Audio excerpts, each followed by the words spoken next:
Hello అండి, అందరికీ నమస్తే. వెల్కమ్ టు మై ఛానల్ మా ఇంటి వంటలు. ఈరోజు మీకు మా ఇంటి వంటల్లో చికెన్ గ్రేవీ కర్రీ చూపించబోతున్నానండి. చిక్కటి గ్రేవీతో కూర అయితే చాలా అంటే చాలా బాగుంటుందండి. ఇది మనకి రైసు, చపాతీ, గారెలు, బిర్యానీ దేనికైనా చాలా బాగా సూట్ అవుతుందండి. మీకు కనుక ఈ వీడియో నచ్చితే ప్లీజ్ అండి ఒక లైక్ చేయండి. ఇక ప్రాసెస్లోకి వెళ్ళిపోదామండి. ఇక్కడ నేను ఒక 1/2 కిలో వరకు చికెన్ తీసుకున్నానండి. ఇప్పుడు ఈ చికెన్కి సరిపడా ఉప్పు, కారం అలాగే చిటికెడు పసుపు వేసి శుభ్రంగా చికెన్కి పట్టేలాగా కలుపుకుంటున్నానండి. ఇలా కలిపి మ్యారినేట్ చేసి పక్కన పెట్టుకోవాలి. ఇలా మ్యారినేట్ చేసుకొని మనం ఈ చికెన్ అనేది ఒక అరగంట పాటు ఫ్రిడ్జ్లో పెట్టుకున్నామంటే చికెన్ పీసెస్ అనేవి చాలా బాగుంటాయండి. చాలా జ్యూసీగా ఉంటాయి. మనకి రబ్బర్ సాగినట్టు అనిపించదండి. లేదంటే మనకి డైరెక్ట్గా వండామంటే చికెన్ అనేది కొంచెం మనకి గట్టిగా ఉంటుంది. ఇలా అనేది ప్రిపేర్ చేసుకోవాలి. ఇప్పుడు స్టవ్ ఆన్ చేసుకొని కడాయి పెట్టుకొని అందులో ఒక 4 టేబుల్ స్పూన్ వరకు ఆయిల్ అనేది వేసుకోవాలండి.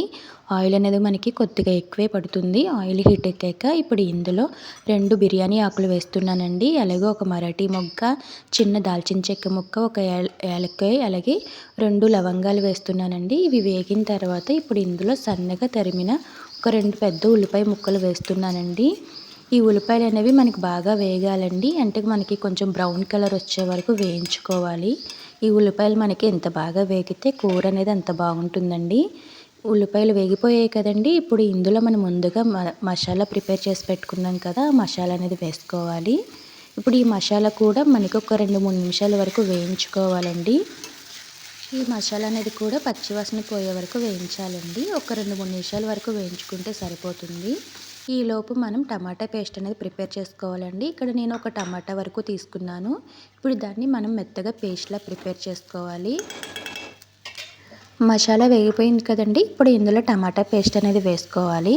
ఈ టమాటా పేస్ట్ కూడా మనకి పచ్చివాసన పోయే వరకు వేయించుకోవాలండి. పచ్చి టమాటా తీసుకున్నాం కాబట్టి ఇది కూడా ఒక 2-3 నిమిషాల వరకు వేయించుకోవాలి. మీకు కనుక ఈ వీడియో నచ్చినట్లయితే ప్లీజ్ అండి ఒక లైక్ చేయండి. అలాగే మా ఇంటి వంటల కోసం నా ఛానల్ని సబ్స్క్రైబ్ చేసుకోండి. ఇప్పుడు ఈ మసాలా ఇది అంతా కూడా వేగిపోయింది కదండి. ఇప్పుడు ఇందులో మనం రుచికి సరిపడా ఉప్పు, కారం అనేది వేసుకోవాలండి.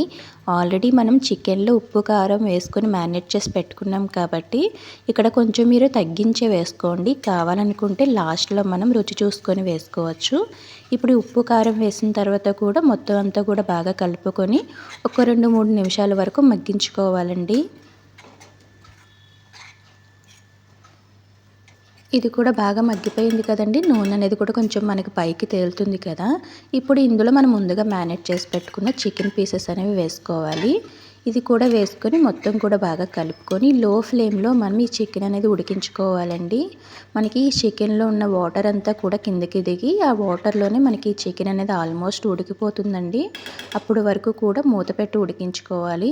ఇప్పుడు ఇందులోనే నేను కొద్దిగా కరివేపాకు అలాగే పచ్చిమిర్చి ముక్కలు అనేది వేస్తున్నానండి. ఇవి కూడా వేసిన తర్వాత శుభ్రంగా కలుపుకొని మూత పెట్టి మగ్గించుకోవాలి. మీరు ఈ విధంగా చేశారంటే మనకి గ్రేవీ అనేది చాలా బాగుంటుందండి. మనకి గారెల్లోకి అలాగే బిర్యానీ రైస్ దేనికైనా సరే చాలా బాగా సూట్ అవుతుందండి. టేస్ట్ కూడా చాలా బాగుంటుంది. చూసారు కదండి, మనకి వాటర్ అంతా కూడా దిగిపోయి వాటర్లోనే మనకి చికెన్ అనేది ఆల్మోస్ట్ ఉడికిపోతుందండి. ఇప్పుడు ఇందులో మనం కొంచెం గ్రేవీ కోసం అని చెప్పి ఒక 1/2 గ్లాస్ వరకు వాటర్ అనేది వేసుకోవాలి. మనకి చికెన్ అనేది ఆల్రెడీ ఆల్మోస్ట్ ఉడికిపోయిందండి. కాకపోతే మనం ఇలా వాటర్ వేసుకోవడం వల్ల కొంచెం గ్రేవీ అనేది పల్చగా అవుతుందండి. మనకి రైస్, బిర్యానీ దేనికైనా సరే కొంచెం కలుపుకోవడానికి ఈజీగా బాగుంటుంది. ఈ విధంగా వాటర్ వేసుకొని ఒక 10 నిమిషాల వరకు మూత పెట్టి లో ఫ్లేమ్లో ఉడికించుకుంటే సరిపోతుందండి. మనకి కొంచెం గ్రేవీ అనేది చిక్కబడుతుంది. చూసారు కదండి, మనకి గ్రేవీ అనేది ఈ విధంగా ఉంటుందండి. టేస్ట్ అయితే చాలా అంటే చాలా బాగుంటుందండి. ఖచ్చితంగా మీరు ట్రై చేసి ఎలా ఉందో కామెంట్ చేయండి. ఇప్పుడు ఇందులో కొద్దిగా కొత్తిమీర అనేది వేసుకొని కలుపుకొని ఇంకా స్టవ్ అనేది ఆపేసుకోవాలి. చూసారు కదండి, చాలా చిక్కటి గ్రేవీతో అలాగే చాలా టేస్టీగా ఉండే చికెన్ కర్రీ రెడీ అయిపోయింది. టేస్ట్ అయితే సూపర్గా ఉంటుందండి. మీకు ఖచ్చితంగా నచ్చుతుంది. మా వీడియోస్ మీకు నచ్చినట్లయితే ప్లీజ్ అండి ఒక లైక్ చేయండి. అలాగే మరిన్ని ఇలాంటి వీడియోస్ కోసం నా ఛానల్ సబ్స్క్రైబ్ చేసుకోండి. థ్యాంక్ యూ అండి. Thank you for watching.